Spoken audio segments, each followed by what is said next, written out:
चालेल. नमस्कार, मी सोपान जनार्दन डोंगरे, राहणार पृथ्वी, तालुका मुरुड, जिल्हा सोलापूर. आपल्या गावाला पांडवाची कोकणी हे नाव का पडलं तर 12 वर्षीय वनवासामध्ये पांडव या ठिकाणी भ्रमण करत असताना विरवडे बुद्रुक, विरवडे खुर्द, सावळेश्वर, लांबुटी, मुंडेवाडी, नांदगाव असं करत करत ह्या शेणा नदीच्या अलीकड आपल्या पोखरी गावाला आलेले आहेत. आणि या ठिकाणी त्यांना जागा पसंत पडली म्हणून त्याने मुक्कामाचा विचार केला. आणि या ठिकाणी मुक्काम केल्यानंतर त्याने भोजन केलेलं होतं, दिवस मावळतीला गेलेला होता. आणि त्यांना एक सूर्यनारायणाने एक थाळी दिलेली होती की दिवस असताना फक्त अन्न मिळत होतं, दिवस मावळला की अन्न संपत होतं. आणि याने जेवण करून थाळी पालथी घातली आणि चर्चा करत बसलेले होते पांडव द्रौपदी. त्याच वेळेस दुर्वास ऋषी असताना पुन्हा होता. आणि त्या ठिकाणी 3 दिवस त्यांनी मुक्काम केलेला होता. आणि ते प्रसन्न झाले. दुर्योधनाला सांगितले की काय मागायचं ते माग.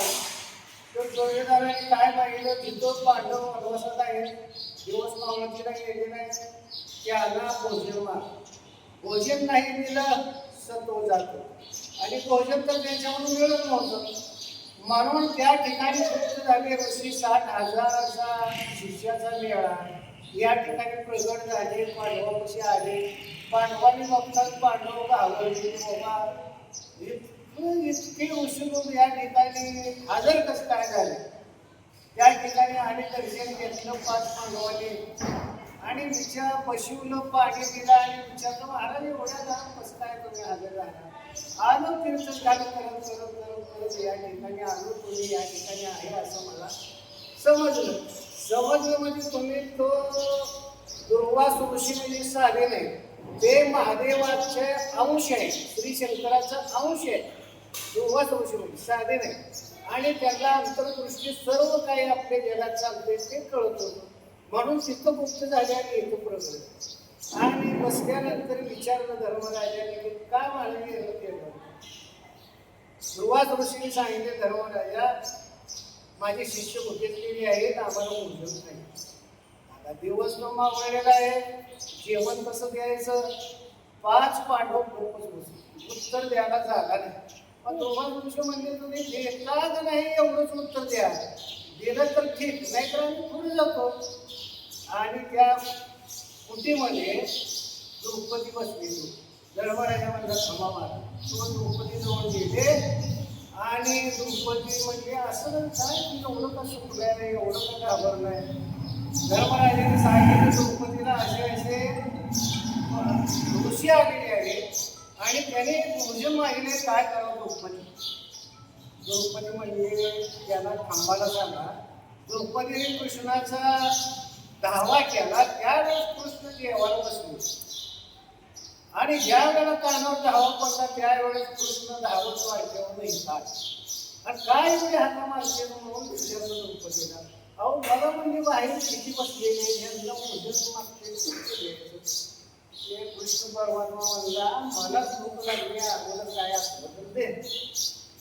द्रौपदी म्हणजे काय देवा तुम्ही चेष्टा करताय असं म्हणजे अनुभव थाळी. तर त्यांनी थाळी म्हणल्यावर एक तुळशीचा देव त्या थाळीला होता.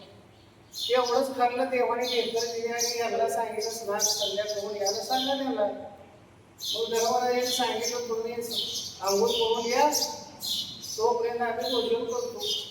आणि त्याने त्या ठिकाणी आंघोळीला शिरा नदीला गेले. स्नान संध्या करून आल्यानंतर या ठिकाणी पंक्तीच्या पंक्ती वाढलेल्या होत्या. आले ऋषी तसे पंक्तीवर बसले. आता कृष्णदेवाने भीमाला सांगितलं, तुला एक काम सांगतो की गदा घेऊन फक्त पंक्तीत फिरायचं. जर उठला तू कोणी तर हे गड्याचा माल जेवढं वाढलंय तेवढं खाल्लं. आता प्रत्येकाला काळजी पडली, ते पत्रवाळ गेलं संपणा आणि पोट फुगा लागलं, ढिली केली तरी ते काही सरळ. त्यावेळेस त्या ऋषींना चिंता पडली की आता काय करायचं. मोठा होता माल खायला गेलं तर सरळ ना. म्हणून ते ऋषी सगळे त्या ठिकाणी बुद्ध झाले. म्हणूनसाठी हे विरवडे खुर्द आणि कुंभळी हे ग्रामपंचायत एक आहे, पूर्वी एकच होती. म्हणूनसाठी तिथेही नियम पाळला जातो, आपल्या कुंभळीतही नियम पाळला जातो, सवयवाडीतही नियम पाळला जातो. लिंबाचं झाड हे जाळत नाही, विकत नाही, झाड वापरत नाही, जनावरांना पोटा सुद्धा घालत नाही.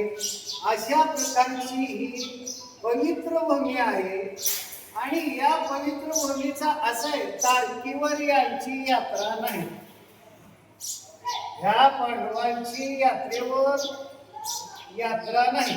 श्रावण महिना कधी काही येणार, सोमवारी येऊ द्या, मंगळवारी येऊ द्या, बुधवारी येऊ द्या, रविवारी, तिसऱ्या शनिवारी या धर्मराजाची यात्रा असते. त्याच्यामुळे या यात्रेला तारीख नाही. म्हणून आमच्या ह्या पांडवाच्या पुत्रीला धर्मराजाची यात्रा ही तिसऱ्या शनिवारी आहे. तर 9 ऑगस्ट 2025 या दिवशी सकाळ आदल्या दिवशी शुक्रवारी काय असते तर त्या देवांना एक बाबा आहेर म्हणून, पूजा म्हणून, अभिषेक म्हणून संध्याकाळी 10 वाजता केलं जातंय आणि त्या ठिकाणी कीर्तन केलं जातंय. आणि सकाळी 4-3 वाजल्यापासून लोक साष्टांग दंडवत घालत देवाला या ठिकाणी येतात. आणि सकाळपासून ते संध्याकाळी 8 वाजेपर्यंत ही यात्रा असते. आणि याला एक महत्व आहे, सावळेश्वर गावाचं एक मान आहे. सावळेश्वर गाव ब्रह्मनाथाची पालखी आल्याशिवाय या ठिकाणी उंड उधळण्याचा म्हणजे त्याला परवानगी नाही. उंडे म्हणजे काय तर कणकीच्या पोळ्या केल्या जातात आणि त्या लिंबाच्या जळणामध्ये भाजल्या जातात. आणि त्यांचं ठिकाण आहे वेशीवर उभारून ते उंड सगळीकडे फेकलं जाते. पण त्याचा फार मार लागत नाही, जखम होत नाही, काय नाही. आणि ते असं महत्व त्या मुंड्याचं, ज्याला गावं ते नशिबान आहे, भाग्यवान आहे, तो मुंडा नेतात, देवाऱ्यावर ठेवतात, आपल्या धान्यामध्ये टाकतात आणि त्याला वस्तू त्या ठिकाणी मिळते. अशी आख्यायिका आहे. आणि अशा प्रकारचं हे गाव या ठिकाणी पांडवाची कुपडी म्हणून ओळखलं जातं. तर सर्व भाविक भक्त पंचक्रोशीतले सगळे लोक, काय पर जिल्ह्यातले सुद्धा लोक येतात, पुण्यापासून लोक येतात, इकडं बुलगरियापासून येतात, इकडं उस्मानाबाद पासून येतात. तर सगळ्यांनी 9 तारखेला येण्याची कृपा करावी अशा प्रकारे गावाच्या वतीनं मी सगळ्यांना विनंती करतो की तुम्ही 9 ऑगस्ट या दिवशी यात्रेला येण्याची कृपा करावी.